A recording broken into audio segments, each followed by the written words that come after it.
신약성경 사복음서는 예수님의 생애에 대해서 언급하고 있는 책입니다. 마태복음은 왕으로 오신 예수님을, 마가복음은 종으로 오신 예수님을, 누가복음은 사람의 아들로 오신 예수님을, 그리고 요한복음은 하나님의 아들로 오신 예수님에 대해서 언급하고 있습니다. 예수님의 생애 중에 예수님의 십자가 사건, 그 십자가의 죽으심을 언급하는 분량이 어느 정도냐? 마태복음, 마가복음, 요한복음은 3분의 1 정도를, 누가복음은 4분의 1 정도를 할애하여 언급하고 있습니다. 그만큼 예수님의 죽으심의 사건은 아주 중요한 사건으로서 상당한 분량을 차지하고 있는 것입니다. 그러나 사도 요한은 요한복음 21장 25절에서 이렇게 이야기하고 있습니다. 예수님께서 행하신 다른 일들도 많으므로 만일 그것들이 낱낱이 기록된다면 세상 그 자체도 기록된 책들을 담을 수 없을 줄로 나는 생각하노라. 아멘. 복음서는 예수님의 생애를 다 담기에는 너무 짧은 책들입니다. 그런데도 불구하고 예수님의 죽으심에 대해서는 상당한 분량을 차지하고 있음에 우리가 주의를 기울여야 합니다. 예수님의 성육신과 예수님의 생애도 대단히 중요합니다만 이 모든 것보다도 주님이 십자가에서 죽으신 일, 이것이 훨씬 더 중요하다는 것을 복음서는 보여주고 있는 겁니다. 사실 예수님께서 십자가에서 죽으신 사건은 바울이 이야기한 것처럼 유대인들에게는 걸려 넘어지게 하는 것이고 그리스인들에게는 어리석은 것일지도 모릅니다. 그럼에도 불구하고 그들은 십자가상의 죽으심을 전면에 내세웠습니다. 그럼에도 불구하고 모든 성경 기록자들은 십자가상의 죽으심을 전면에 내세웠습니다. 사도 바울도 선교 여행을 하면서 어느 곳에 가든지 회당에 들어가 두 가지를 가르쳤습니다. 사도행전 17장 3절에 보면 그 이야기가 나오는데, 하나는 예수 그리스도가 반드시 고난을 받아야 할 것, 그리고 부활하심을 예증하고, 또 하나는 이 예수님이 바로 그리스도시다라는 것입니다. 그래서 사도 바울은 고린도전서 2장 2절에서 이는 내가 너희 가운데서 예수 그리스도 곧 십자가에 못 박히신 그분 외에는 아무것도 알지 아니하기로 결심하였기 때문이라고 했습니다. 그리고 그는 서신서마다 이 말을 계속합니다. 고린도전서 15장 3, 4절에 나 역시 받은 것을 무엇보다 먼저 너희에게 전하였노니 그것은 곧 성경 기록대로 그리스도께서 우리 죄들로 인해 죽으시고 묻히셨다가 성경 기록대로 셋째 날에 다시 일어나시고 라고 하셨습니다. 이런 구절은 서신서마다 곳곳에 기록되어 있습니다. 그뿐만 아니라 다른 사도들이 기록한 성경에서도 이런 말씀이 있습니다. 베드로전서 1장 18절과 19절에 보니까 너희가 아는 바와 같이 너희 조상들로부터 전통으로 물려받은 너희의 헛된 행실에서 너희가 구속받은 것은 은이나 금같이 썩을 것들로 된 것이 아니요 흠도 없고 점도 없는 어린 양의 피 같은 그리스도의 보배로운 피로 된 것이니라 라고 베드로가 기록했고요. 그 다음에 사도 요한도 요한일서 2장 2절에서 그분은 우리 죄들로 인한 화해 헌물이시며 우리의 죄들뿐만 아니요 또한 온 세상의 죄들로 인한 화해 헌물이시니라 라고 했습니다. 사도 요한이 요한계시록 7장 14절에서도 내가 그에게 이르되 장로여 당신이 아시나이다 하니 그가 내게 이르되 이들은 큰 환난에서 나와 자기 예복을 씻고 어린 양의 피로 그것을 희게 한 자들이니라 라고 했습니다. 성경의 기록자들은 예수님의 죽으심에 대해서 최고의 중요성을 두고 있다는 것을 우리가 깨달을 수가 있습니다. 그렇다면 우리는 이것을 생각해야 됩니다. 예수님께서 십자가에서 죽으실 때 정확히 어떤 일이 일어났는가? 우리 주님이 십자가에서 돌아가셨을 때 정말로 무슨 일이 벌어진 것인가? 주님의 죽으심의 의미는 무엇이며 이 사건을 어떻게 설명하며 이해해야 하는가 하는 겁니다. 자, 그러면 예수님의 십자가의 죽으심에 대해서 잘못된 개념을 말하는 사람들이 그때 당시에 있었습니다. 예를 들어서 예수님의 순교자설이라는 게 있어요. 예수님의 죽으심은 순교자의 죽음이 아니다라는 주제는 기독교 신학에서 매우 중요한 주제입니다. 예수님의 죽음은 단순히 진리를 위해 목숨을 바친 순교자의 죽음과 본질적으로 다른 겁니다. 순교자는 신앙, 진리 또는 정의를 위해 목숨을 바치는 사람이고 대개 타인이나 세상의 악에 의해 강요된 결과로서 순교자의 죽음은 대속적인 의미를 갖지도 않고 구속적 효력도 없는 겁니다. 예수님의 죽으심은 자신의 죄가 아닌 타인의 죄를 대신하기 위한 대속적 죽음이었고 자발적인 선택으로 이루어진 죽음이었습니다. 예수님의 죽음은 그래서 순교가 아닙니다. 예수님의 순교자살 잘못된 거죠.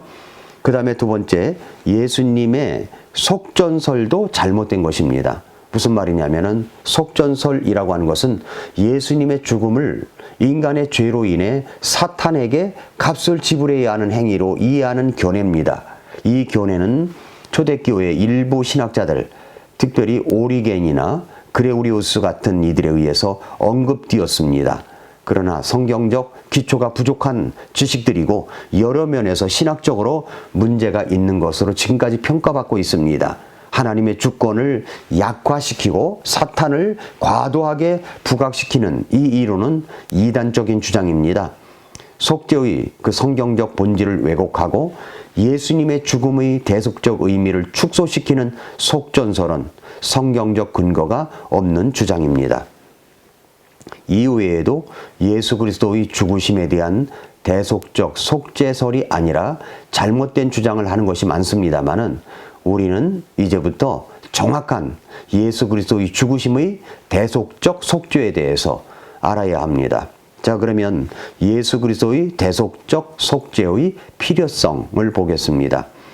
예수 그리스도의 대속적 속죄의 필요성은 기독교 신앙의 중심 교리 중에 하나입니다. 인간의 죄와 하나님 사이의 관계를 회복하고 구원을 이루는 데 있어서 대속적 속죄는 필수적입니다.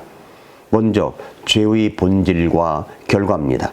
성경에서 죄는 하나님의 율법과 뜻을 어기는 모든 행위와 태도이고 하나님을 믿지 않고 하나님을 떠나서 내 마음대로 살아간 것이 바로 죄입니다.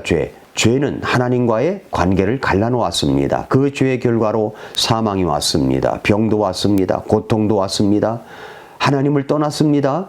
영적으로 죽어서 하나님과 단절된 상태입니다. 그런데 이 죄의 결과는 심판을 요구합니다. 사람이 한 번 죽지만 그 뒤에는 심판이 있습니다.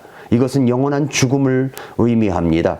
인간은 자신의 행위나 노력이나 선함으로는 하나님께 갈 수가 없습니다. 따라서 구원을 위해 누군가의 도움이 필요했습니다. 또한 하나님의 공의와 사랑의 조화를 보겠습니다. 하나님은 완전한 공의를 가지신 분으로 죄를 간과할 수 없는 분이십니다. 모든 죄는 반드시 심판받아야 합니다. 그런데 여기 동시에 하나님의 사랑이 있습니다. 하나님의 공의는 죄를 반드시 심판을 하셔야 합니다. 그런데 하나님의 사랑은 그 죄인을 구원하시기를 원하십니다. 그래서 하나님은 성자 하나님, 독생자 예수 그리스도의 대속적 죽음을 통해서 하나님의 공의와 사랑을 동시에 만족시켰습니다. 공의는 죄에 대한 형벌로 반드시 영원한 지옥의 심판을 받아야 합니다. 그러나 예수님의 희생의 사랑을 통해서 우리의 모든 죄는 다 용서가 되었습니다. 로마서 3장 25절과 26절에 보니까 그분은 하나님께서 그분의 피를 믿는 믿음을 통한 화해 헌물로 제시하셨으니 이것은 하나님께서 참으심을 통해 과거의 죄들을 사면하심으로써 자신의 의의를 밝히 드러내려 하심이요 내가 말하노니 이것은 곧 이때에 자신의 의의를 밝히 드러내사 자신이 의로우시며 또 예수님을 믿는 자를 의롭다 하시는 이라는 것을 보이려 하심이라 라고 했습니다. 죄에 대한 율법의 요구는 죽음입니다. 그러나 예수님은 그 율법의 요구를 온전히 충족시키기 위해 죄 없는 삶을 사셨습니다. 십자가에서 희생헌물이 되셨습니다. 히브리서 9장 14절에 영원하신 성령을 통해 자신을 점없이 하나님께 드린 그리스도의 피는 너희 양심을 죽은 행위로부터 얼마나 더 많이 깨끗하게 하여 살아계신 하나님을 섬기게 하겠느냐라고 했습니다. 대속이라는 말은 값을 지불했다는 뜻으로서 우리 예수님은 우리의 죄값을 대신 치르셨습니다. 그래서 고린도후서 5장 21절에 하나님께서 죄를 알지 못한 그분을 우리를 위해 죄가 되게 하신 것은 우리가 그분 안에서 하나님의 의가 되게 하려 하심이라 라고 한 것입니다. 예수님의 대속적 죽으심을 통해서 우리의 죄의 형벌이 제거되었습니다. 예수님은 우리의 죄값을 지불하심으로 죄에 대한 하나님의 진노를 대신 받으셨습니다. 예수님의 의로움이 믿는 자에게 전가가 됐습니다. 의의 전가라고 합니다. 로마서 5장 19절에 이는 한 사람의 불순종에 의해 많은 사람이 죄인이 된 것 같이 그렇게 한 사람의 순종에 의해 많은 사람이 의롭게 될 것이기 때문이라 라고 했습니다. 우리는 하나님과 화해한 사람이 되었습니다. 고린도후서 5장 18절 19절에 보면 모든 것이 하나님에게서 났으며 그분께서 예수 그리스도를 통해 우리를 자신과 화해하게 하시고 화해하게 하는 사역을 우리에게 주셨으니 곧 하나님께서 그리스도 안에 계셔서 세상을 자신과 화해하게 하시며 그들의 범법들을 그들에게 책임지우지 아니하시고 화해하게 하는 말씀을 우리에게 맡기셨느니라 라고 말씀을 했습니다. 성도 여러분, 예수님은 우리를 구원하실 수 있는 유일한 구세주이십니다. 다른 이로서는 구원을 받을 만한 이름을 우리에게 주신 일이 없습니다. 오직 예수님만이 길이요 진리요 생명이십니다. 십자가는 하나님의 구속 계획의 핵심이며 죄와 사망의 권세를 이기고 구원을 완성한 사건입니다. 예수 그리스도의 대속적 속죄는 인간의 죄를 해결하고 하나님과 화해하기 위한 유일한 방법입니다.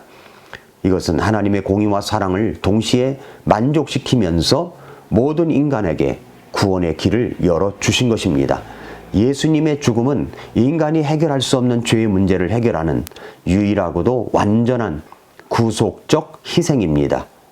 여기까지 예수님이 죽으셨을 때 십자가에서 도대체 무슨 일이 일어나신가 하는 주제를 살펴보았습니다. 오늘도 미라클 모닝입니다.